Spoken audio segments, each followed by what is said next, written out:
Obviously, it's exciting to be able to play for conference championship. We've certainly feel like we've earned the opportunity to be here by the play on the field, and we're excited about the opportunity to represent SEC West and playing the number one team in the country. Georgia's again proven themselves to be the best team, and we're excited about that challenge. We know it's going to be a tough challenge, but we're certainly up for this chance to win the SEC. That's what you play it for, and I know our guys are excited about it. Again, it's an outstanding football team. There's so many superlatives. Whether you go on offense and talk about Stetson Bennett, or you go defensively and you talk about some of the biggest defensive linemen and most active linebackers with Johnson and certainly inside with Carter and Beal. This is just a well-coached, consistent football team. But our guys have, had the opportunity to play the best, and this is another opportunity for us to be challenged. And so we're excited about the opportunity. So with that, we'll open up to questions.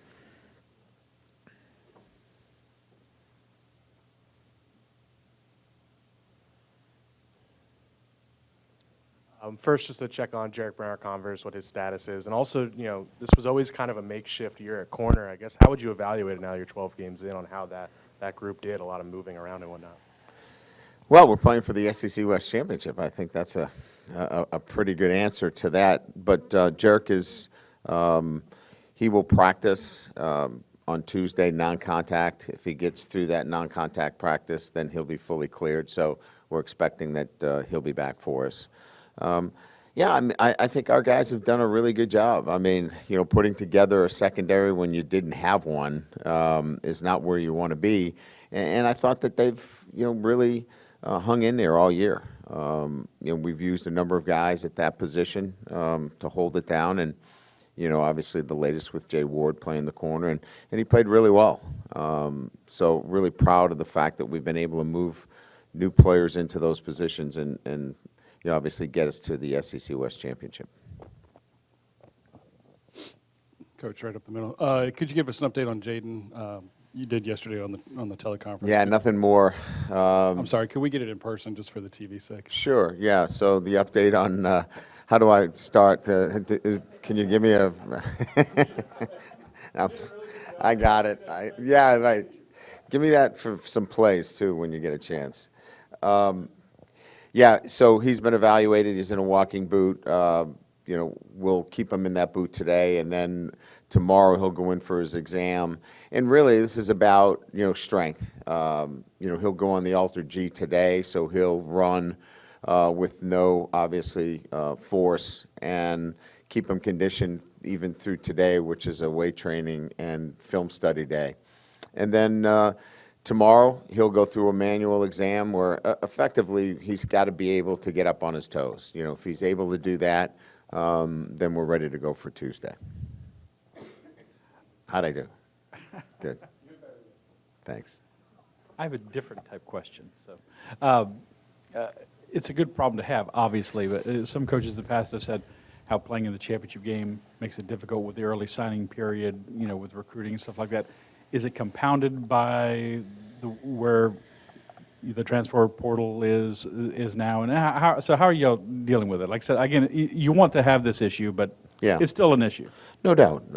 There's no question about it. So, our situation is different because, most teams that are not playing in a championship game are out on the road recruiting today, and certainly we're preparing for the game. So, we can't be out recruiting at this point. So you lose that opportunity. But recruits know that we're preparing for a championship game, so you gain that back on the other end. Next week is where it really gets interesting, right? So the transfer portal opens on the 5th. We certainly want to be able to recruit, but we want to obviously set our own roster as well. So it's balancing, setting your own roster, evaluating your team, exit interviews, doing those kinds of things, while you're also recruiting and keeping an eye on the portal. So you've got a few balls up in the air next week. And then our guys are in exams. So, it lends itself to where we don't have to be hands-on. We can turn them over to our strength and conditioning staff.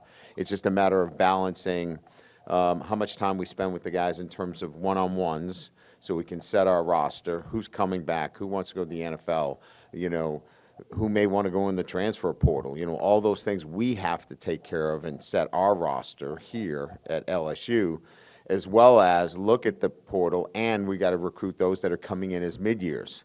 So 3 balls up in the air at one time next week. I've been able to ask you this question a lot this year. You've apparently played a lot of teams from the SEC. You played Georgia recently twice. Yes. Impressions of playing them when you did in 17 and 19, and Yeah. then also, do you take anything at all from those games for this week?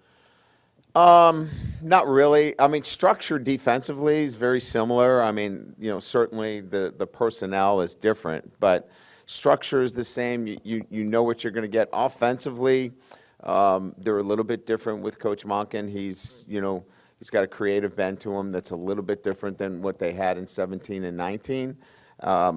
But there's similarities there that we take as a crossover more than anything else. And again, this then becomes, how do you handle Brock Bowers? How do you handle some of the matchup situations that you have to deal with? The quarterback is totally different. And, I think, structure is one thing in terms of knowing what the structure looks like, but then you have to game plan against individuals. And I think that's where this becomes a little bit different. Coach, obviously, you've been around a long time and watched plenty of SEC ball. Said that Coached against long some, yeah, long time. time. Thank you. Many years. Appreciate it. When you joined the SEC West then, and you thought about what it was to go through a year, how does that compare to now? I guess what was the biggest takeaway from being a head coach in the West? This past weekend, how you have to bring your best each and every week. If you don't bring your best, you'll get beat. And so I think that to me, more than anything else, is the takeaway. You cannot play without the energy and the identity of your football team. There's just too many talented players. And if you're not ready to play and play at your best, you'll get beat. That's the SEC West. Coach, what would it mean to win the SEC championship, regarded as the top conference in America, especially after what you inherited and the situation you were in a year ago? Yeah, I think it would be obviously something that we would all feel great about in our first year here at LSU. But I think, overall, it's hard to win SEC championships. It's so hard. I mean, there's so many good teams. We've just talked about how you have to play week to week in the regular season. But to get there and then win it all, it's that's why somebody asked me yesterday about, do you think that if they expand the playoffs that an SEC championship would be devalued? And I said, absolutely not. You don't know what you have to go through to actually get here. And that's why I think it would never be devalued, and it would be such a huge thing for this football program. Brian, down here. You've talked obviously a lot this year about processes, and that's kind of been like the key to your program in general in this season. When did you feel like maybe the players had finally kind of adopted those things and the things were clicking in terms of, I guess, off-the-field processes and all that kind of thing? Well, I mean, I think it's like anything else. When you put in a new way of doing things, new standards, it's like anything in life. You go to a new business or a new operation, there's a new way of doing things. That just takes time. I don't know that we're there yet. I think the first year is really, setting those standards, making sure that they understand. I think we're at that level of, conscious competence. We know what to do. We know how to do it, but it's really hard for us. And we want to get to, where it's unconscious competence. We don't have to think about it. It's just we do it, and we do it the right way every day. And I think it's still a process for us. They understand it a lot better, so I think that's where that level is, but we still have another level to go. Hey, Coach, right here. You're going up against a 6'7", 270-pound tight end this week. How do you combat that? Hope they don't throw it to him. Is that what you mean? Yeah, I mean, look, sometimes, we break this game down to, one player against one. You're hoping that in some situations that your zone coverage where you have somebody underneath them over the top. Because really, if you look at it, if it's just a one-on-one situation, he's a pretty, unique athlete, and that he can line up and has lined up at wide receiver. That's not a great matchup for anybody. So, you've got to take some of those things away. You've got to be able to help with underneath coverage, over the top. Sometimes there's bracket situations where, you've got a corner with an inside backer and a safety, and that triangle kind of takes away throwing lanes, because if it's just as simple as one guy versus one guy, that's not a favorable situation. But you may get that sometimes, and you're hoping the pass rush gets there. You're hoping that Stetson can't find him, things of that nature, because it is a matchup issue. Down here in the front. More big picture for the first year. Could you maybe cite a couple of things beyond the coaching staff and managing the roster, just a couple of things that you implemented new to the program this year that in retrospect you think were really effective, you're glad you did? And on the flip side, what was it like to try to decide what not to change? Because obviously it's a very strong program. Yeah. You never really touch tradition, but you don't worship it, right? You bring tradition along with you.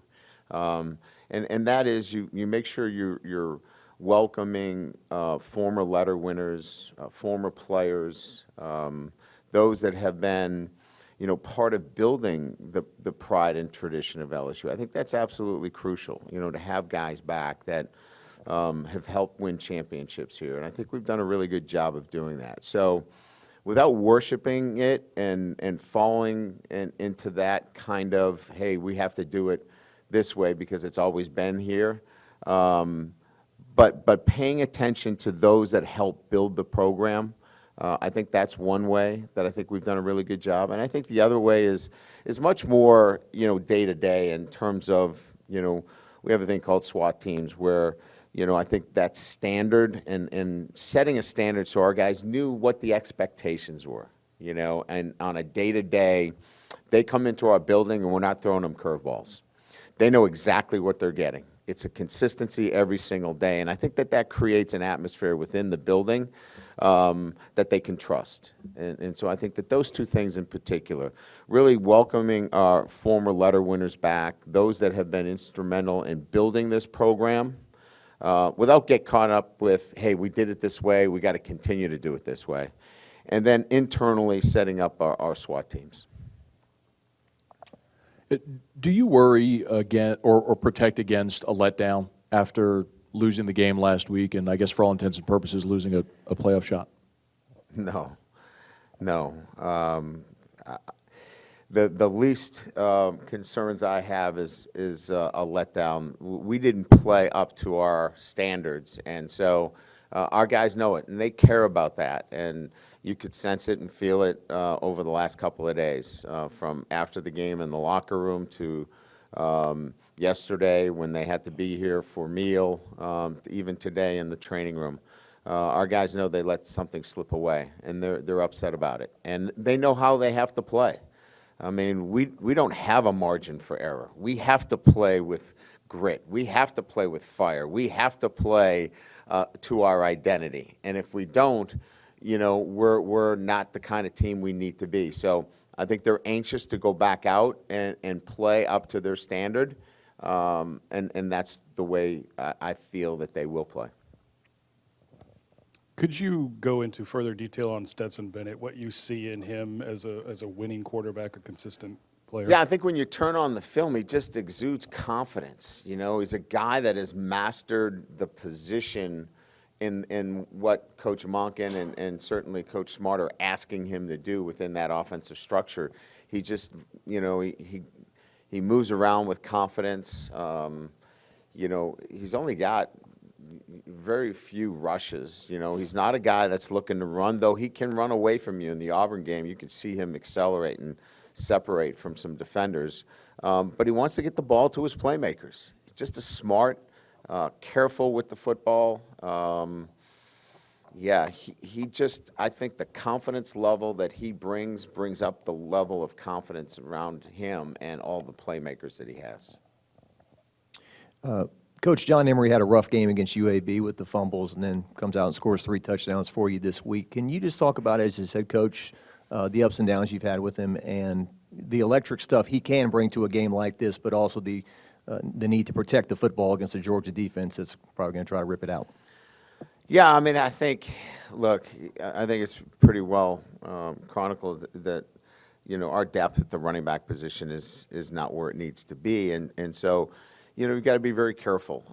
You got to make sure that John understands that, look, you can't continue to put the ball on the ground, but yet on the other hand, we can't put him on the shelf because he's got to help us. So, I thought he handled himself pretty good. I think Coach Wilson's done a great job of dealing with him in terms of the mental aspect of preparation and how to do this with a concern for holding on the football. But we got to get the best out of him because, as you know, he's a very talented player with the way he played this past week. So it's been a balancing act a little bit.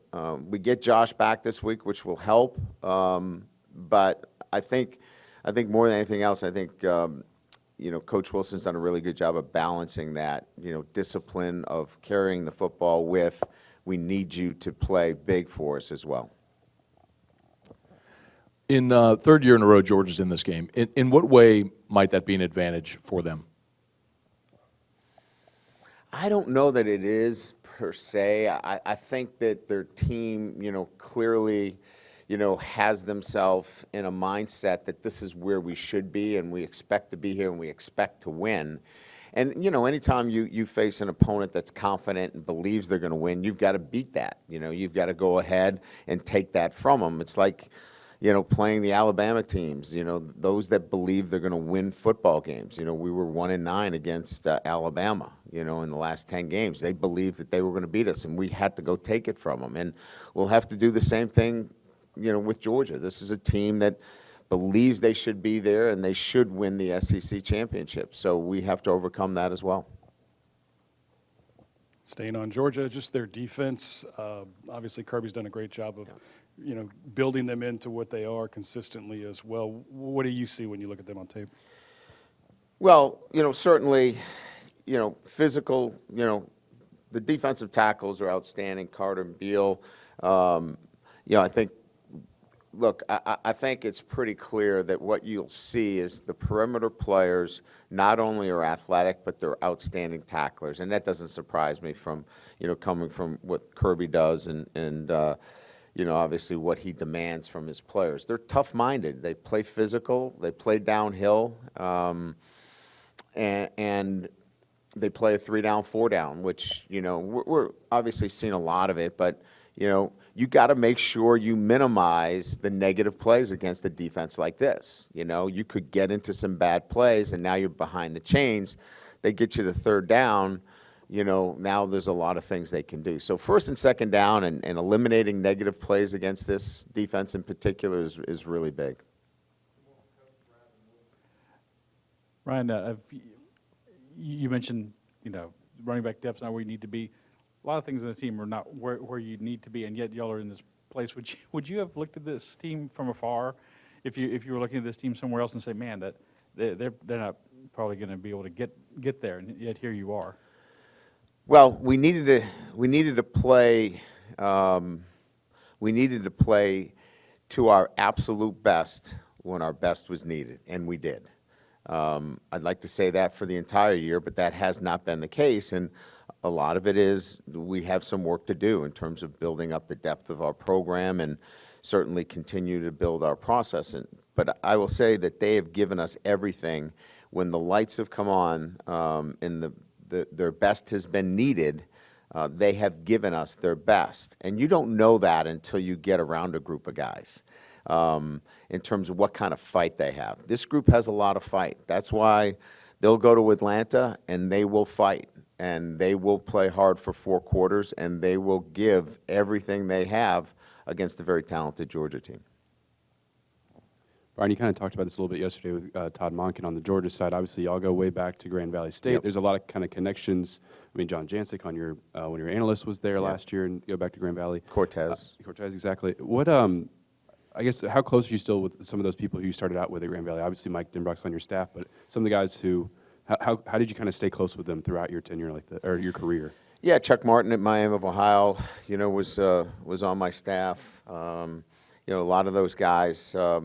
Look, when you come up through the Division II ranks and you have to learn how to do all the laundry as well as hand out meal money and do those kind of things, you build a relationship with all of those coaches that you carry with you through, your entire career. And so, we always stay in contact. John Jancic played for me, those are the kind of things that you never forget when you start in Division II and you don't have the resources. So as those guys kind of ascend and go on to other positions, Todd and I have always stayed in contact and spent a lot of time when he was at Louisiana Tech. He loves the state of Louisiana. I think it's just that connection you have when you're at Division II and, you didn't have the resources that make it special. Good, thank you.